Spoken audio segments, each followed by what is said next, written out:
Hello and welcome to my League One Game Week 7 predictions. Some games are postponed, some games aren't, but there is enough to do and full match week of predictions. I think there's like 7 or 8 games taking place this weekend in Sky Bet League One. So yeah, let's just jump straight into my predictions for this weekend's League One action in the international break.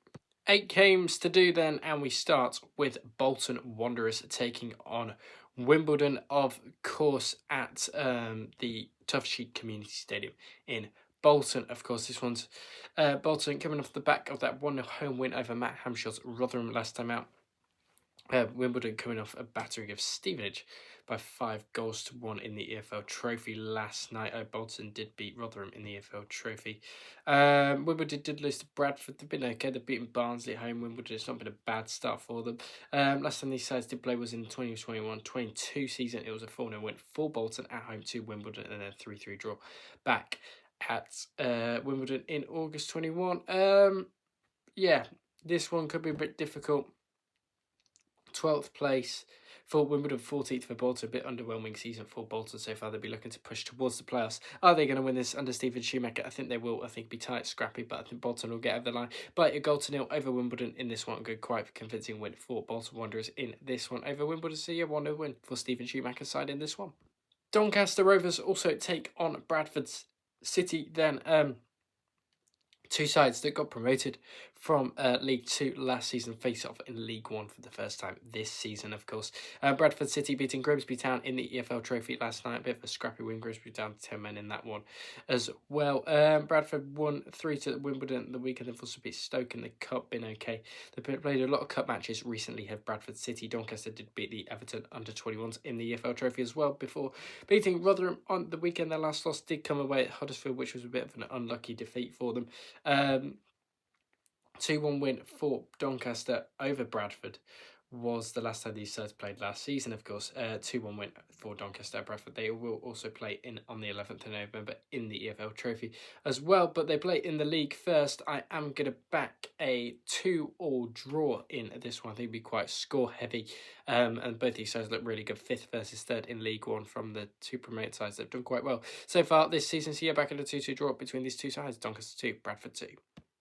Huddersfield take on Peterborough then at the the Acu Stadium now as it is called. Huddersfield won 6-2 against the Newcastle Academy last night. A good win for them last night. Peterborough absolutely dreadful so far in League 1 this season, just a 1 point at the foot of the Sky Bet League 1 table. Last time they did play last season was a nice 2-0 away win for Huddersfield at Peterborough, and then a 1-0 away win for Posh at Huddersfield.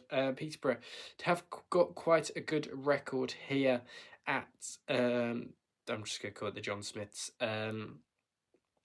They've won the last 2 occasions. Bear in mind, one was in 2011 and one was in February. League Grant side are okay, 6th place at the moment. Peterborough look absolutely shocking. I'm going to back Huddersfield Town in this one. 2-0 comfortable for Huddersfield in this one to get over the line against Peterborough. Very nice home.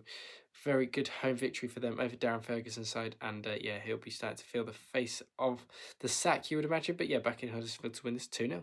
Lincoln v Wigan now in another game that hasn't been postponed just yet due to the internationals. Of course, Lincoln did beat Notts County in the Cup last night. They did draw at Mansfield in their latest league game at the weekend with a 1-1 draw. Wigan lost at home to Salford in the Cup. They did draw against Stockport at home. They also did beat Stockport in the Cup as well.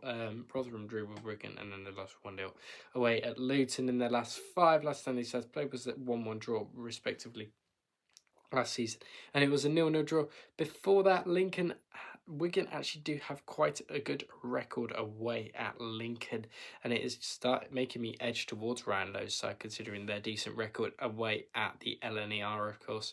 Yeah, I'm going to back Lincoln in. No, not back Lincoln. I'm going to back Wigan in this one for a nice 2-1 away victory in this one for Wigan Athletic over Lincoln City. I think it'd be a nice victory for Wigan if they can get off the line in this one. Big 3 points needed as well. So yeah, back in Wigan to win this by 2-1 over Lincoln City in this one.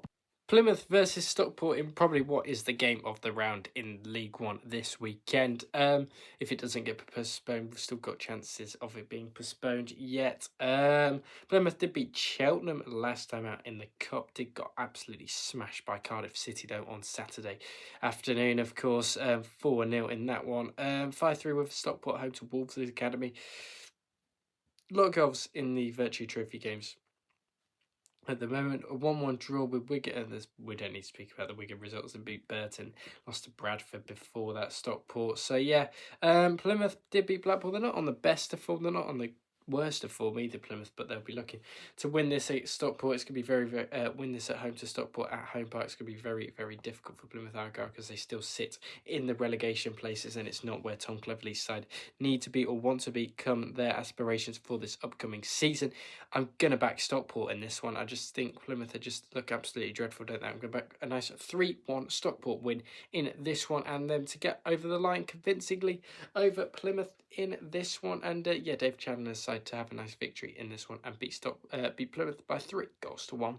Port Vale take on Leyton Orient then as well in this one. Port Vale beating Leeds Academies 4-1 last night. Leyton Orient and Richie Wellers getting a nice win over Peterborough in there as well. Decent win for them. Was that in the Cup? That might have been in the Cup. Yes, that was in the Cup. Leyton Orient did lose to Northampton, a bit of a disappointing loss for them, down in 16th, not the season Richie Wellers would have hoped for this season, of course. Yeah, I think this would be a tight one to call. Port Vale with the new badge, of course. But yeah, I think this is going to be a pretty tough one to call this. I think it's only a special anniversary badge for Port Vale this season. Last time they have played was a 1-0 for Leyton Orient in February 2024. And then in March 2024 was a 0-0 draw between the two sides. Not many goals in the games they have played before. Port Vale have got a decent record. Leyton Orient do seem to do okay here as well. So I don't think it'd be a draw. I think it'd be a bit of a crazy game. I'm gonna back Leyton Orient just for the experience they have in this league. I'm going to back a nice 2-1 away Leyton Orient victory here, and yeah, them to narrowly just beat Port Vale in this one by 2-1 over Port Vale here. Reading Northampton is off, and so is Stevenage Barnsley. So we jump straight into Rotherham United versus Exeter and Wycombe versus Mansfield, and we start at the ESL New York Stadium in Rotherham, where they haven't been great recently. The Rotherham have just continued where they left off last season. They look absolutely dreadful. 19th in the table right now. Last time they did play at the New York Stadium was a 1-1 draw back in March earlier this year, and there was a 1-0 win for Exeter over Rotherham on the 10th of August. The place head-to-head at this place has only been a 1-1 draw in League One. Rotherham have had a win in League Two back in 2013, of course. Yeah, Rotherham have been dreadful. Exeter don't look bad. I could see another draw creeping out here. I'm going to go for a 1-1 draw between these two sides. I think Gary Caldwell's side starting to find their feet in the league a little bit. But yeah, I think Rotherham just look absolutely dreadful. And I think Exeter's away form isn't great. So yeah, a draw is probably a fair result in this one. So yeah, back in a 1-1 draw between Rotherham and Exeter. Wycombe versus Mansfield then at 3 o'clock. Wycombe will be looking to win this. All reasons why they shouldn't be looking to win this. They have had a dreadful start. Nigel Clough's side themselves losing to Everton in the Cup, but they've been on pretty decent form before that, beating Exeter, Blackpool, Leyton Orient, all three on the bounce, and they're up to 10th. Wycombe, however, under Mike Dodds in 22nd spot. If they did lose this, you would probably see that they would have to get rid of Mike Dodds because they look absolutely useless without Coney up top. They have to get a different coach in as well. Who knows the league a bit better? Maybe they go back to Ainsworth. Who knows? Who's doing very well for Gillingham now, isn't he? That'd be a big loss for them. Last time these sides played was a nice 1-0 win for Wycombe on the 26th of November, and it was a 2-1 win away for Wycombe. Is a 1-0 home win, sorry, in 26th of November. I think I said that. And then the 18th of January at Mansfield was 2-1 away win for Wycombe. Yeah, I'm going to back a draw in this one. I think it'll be tight, scrappy. I'm going to back a 1-1 draw because Mansfield do like to score in a lot of their games. So yeah, back in a 1-1 between Mike Dodds and Nigel Clough's side in this one, and Wycombe to draw with Mansfield in this one. So yeah, 1-1 between these two. Thank you very much for watching my League One predictions for Game Week 7. If you did like the video, don't forget to like, share, subscribe, do all of that good stuff, and I'll speak to you all on the next one. It might not be till after the weekend now. There might be a video tomorrow. I'll see what I can conjure up. But yeah, thank you all for watching, and I'll speak to you all on the next one.